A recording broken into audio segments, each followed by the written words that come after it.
Dumating na ba yung copy ng demanda ni Bea? Wala pa eh, wala pa. Thank you, Sharon, wala pa rin. Wala pa rin. Kaya tayo abogado niya. Guys, po, abogado pa rin ako. Sa lahat po ng kaso ni Tita Christy, kayo po abogado? Well, ewan ko yung mga darating ha. So, may darating ba ba? Sino pa bang hindi nagdedemanda kay Nanay Christy? Meron pa ba? Wala, si Sharon, si Bea. Marami pa naman. Marami pa. Si Liza, wala pa naman. Si Nadine, wala pa rin. Yung kamusta yung kaso niya ni Sara Labati, di ba? Yung nanay ni Sara Labati. Tapos na. Tapos na. Submitted na. Ang akin naman kasi, if you are in showbiz, hindi pwedeng balat sibuyas. Talagang may pupunat-pupuna eh. Parang boksingero yan eh. Pagkapunta mo sa ring, hindi maaaring hindi ka masunod. Ako nga, nasa public eye din ako eh. Ang daming nagsasabi sa akin yung ano-ano eh, di ba? Oo, wala naman akong dinimanda kahit isa. Ganun lang talaga, sagutin mo na lang. Sabi mo, hindi totoo ito. Di ba? Kung ano-anong chismis na malabas sa akin, lalo na sa mga babae, hindi naman totoo. Hindi totoo yun. Katotohanan yung mga yun. Didemanda mo lahat yun. Kung dinimanda ko lahat yun, edi ang dami ko na-demanda. So yun po yung advice sa mga napakabait kong tao.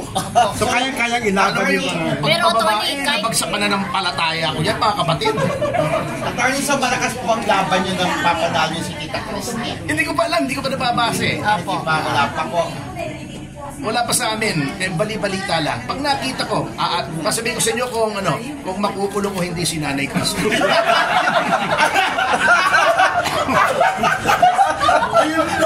Pero attorney, according sa napanood nyo, di ba, siyempre may ideya na po kayo. So, for sure may ideya na po kayo. So, may ideya pa lang ako, pero akin na lang muna yun. Matakot si Nanay Christy eh. Ay, gano'n? May laban. May laban naman siyempre. Opo.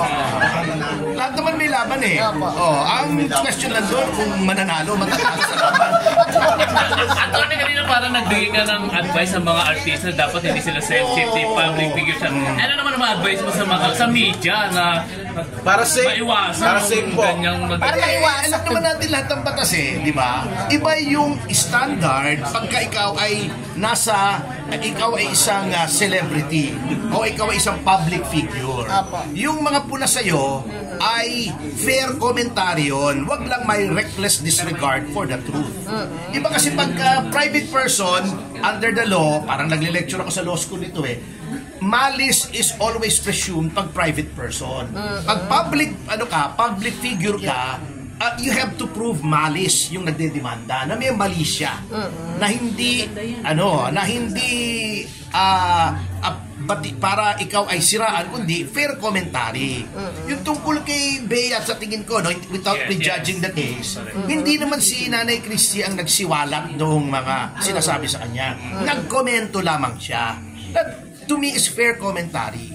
Yun lang naman ang aking payo sa nandyan na rin tayo sa mundong yan ng showbiz. Ako nga, Mama Sapano, ano nung pinagsasabi sa akin doon eh.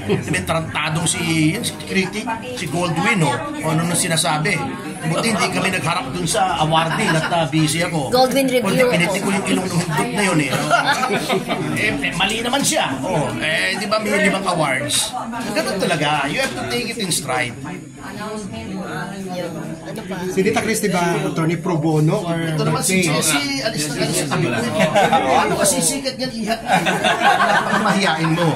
In-announce ko na ilo-launch na dun sa remake ng Tondo Girl. Nakakuha na ako ng permiso kay Tito Jessie to remake yung Tondo Girl. Ano po name niya? Ano po name niya? Jessie Vidal. Real name niya yun. Ay, maganda. Ilang taon ka na, Jessie? 20. Ay, bata. Dapat